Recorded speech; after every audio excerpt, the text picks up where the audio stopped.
भगवान बुद्ध जेतवन विहार में रह रहे थे। भिक्षु चक्षुपाल भगवान से मिलने के लिए आए थे। उनके आगमन के साथ उनकी दिनचर्या, व्यवहार और गुणों की चर्चा भी हुई। भिक्षु चक्षुपाल अंधे थे।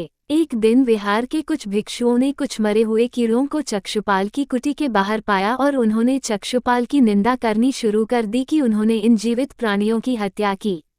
भगवान बुद्ध ने निंदा कर रहे उन भिक्षुओं को बुलाया और पूछा कि क्या तुमने भिक्षु को कीड़े मारते हुए देखा है?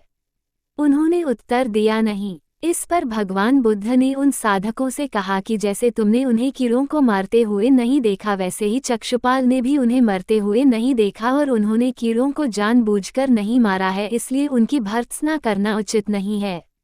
भिक्षुओं ने इसके बाद पूछा कि चक्षुपाल अंधे क्यों हैं? उन्होंने इस जन्म में अथवा पिछले जन्म में क्या पाप किए? भगवान बुद्ध ने चक्षुपाल के बारे में कहा कि वे पूर्व जन्म में एक चिकित्सक थे। एक अंधी स्त्री ने उनसे वादा किया था कि यदि वे उसकी आंखें ठीक कर देंगे तो वह और उसका परिवार उनके दास बन जाएंगे। स्त्री की आंखें ठीक हो गईं, पर उसने दासी बनने के भय से यह मानने से इनकार कर दिया। चिकित्सक को तो पता था कि उस स्त्री की आंखें ठीक हो गई हैं। वह झूठ बोल रही है।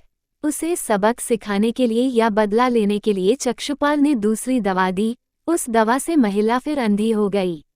वह कितना ही रोई पिटी, लेकिन चक्षुपाल जरा भी नहीं पसीजा। इस पाप के फलस्वरूप अगले जन्म में चिकित्सक को अंधा बनना पड़ा।